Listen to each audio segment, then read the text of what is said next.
Welcome to People. I'm Micah Mater. Let's get started.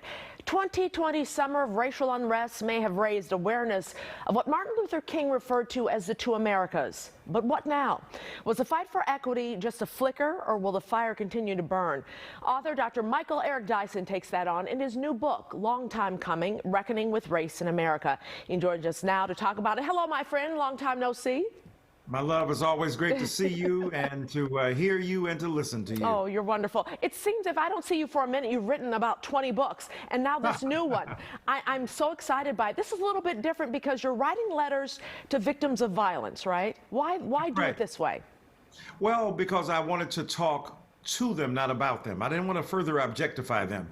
The paradox is we don't know many of these people's names until they're gone, when we can no longer call upon them. We learned the name of Breonna Taylor when she no longer is in the physical form, when she is no longer flesh, when she is a metaphysical ideal, a metaphysical moment, a holy hashtag, and so a metaphysical martyr for that matter. So I wanted to say, no, let's put some flesh and blood on them again, so to speak. Let's remind people that they are human beings beyond their use to us as martyrs, but then figure out how they've inspired us to grow, to think, to resist, to say that we will no longer tolerate what is essentially second-class citizenship in America. So I wanted to write letters to them, like when you visit the gravesite of your loved ones and you talk to them, you know they're not there, but you know in spirit you are conjuring their presence so that you can confess, confront, and otherwise reflect on the situations at hand. Was the death of George Floyd the impetus to this book? And now we've got Casey Goodson as well. It seems like it's happening more and more and more. No doubt about that. Yes, George Floyd's death was a catalyst. And we learned last week that, of course, this week that Casey Goodson died in Columbus, Ohio as well, right? This is not the Deep South, Minnesota, Columbus, Ohio. You know, we're dealing with northern extensions and northern branches of the repulsive hate and fear and endangerment of Black life. And so, yes, it was an inspiration to me to figure out, how do we address this? How do we talk about a racial reckoning? How do we talk about persistent and lethal police brutality? How do we speak about the necessity of dealing with systemic racism? And how do we sustain that thrust, not just in a moment in the aftermath of a death that led millions of people into the streets, but how do we deal with it on a day-to-day basis after the headlines have disappeared and the broadcasts have subsided? And people still need to find justice in their lives. Many are looking at and talking about defunding defunding police, and Minneapolis is close to doing just that. Could that be an answer in your eyes? Absolutely. Why not try it? The reforming of police has not worked. That's not a new idea, but the police unions are so powerful. Some of them are racially charged and deeply and profoundly insensitive. So we've tried community policing. We've tried policing where members of the police force have to live in that community in order to serve that community. We've tried to talk about community involvement, community oversight, but none of that seems to work. Black people and indigenous people and Latinx people seem to die at higher rates. So why not try defunding the police? Now, people say, well, what the heck? Are you trying to get rid of them?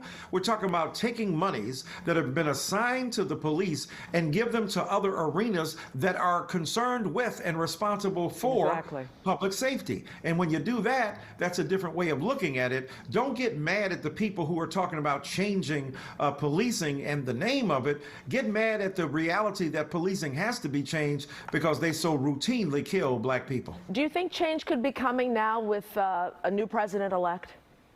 Oh, I hope so. And I think just the tone, just the timbre, just the atmosphere is different. The fact that President-elect Joe Biden is not Donald Trump, the fact that Vice President-elect Kamala Harris is not Mike Pence is a huge difference, is a game changer. There's more comity, more balance, more wisdom, more ability to tolerate difference and diversity and to encourage equity and the flourishing of principles of justice that recognize all races and creeds and ethnicities and colors. So I think that given the appointments that President-elect Joe Biden has made, his ability to live up to his promise to black people, hey, you've had my back and now I've got yours. What president have you heard say that? No president in American history has acknowledged his dependence on the very most loyal constituency of all within the Democratic Party,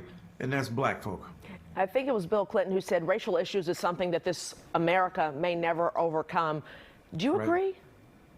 Well, look, we're going to continually fight them. We'll never completely overcome them, but we can get better. We can get closer. In our we lifetime? Can do a better job. It's been a long time coming, but a change is going to come. So Sam Cooke was not only a singer, he might have been a theologian and a prognosticator of our history, but we got to be intentional if change will come. It ain't going to come inevitably. It won't come because change is coming. It will come because we make the change come, and we have to insist on doing it bit by bit, as well as doing the big things that are necessary to make sure change is both local and change is both national and federal. And thank you for all you do to make that change come.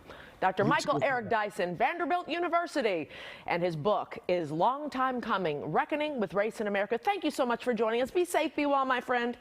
You too, my love, and thank you so much for having me on. Take care.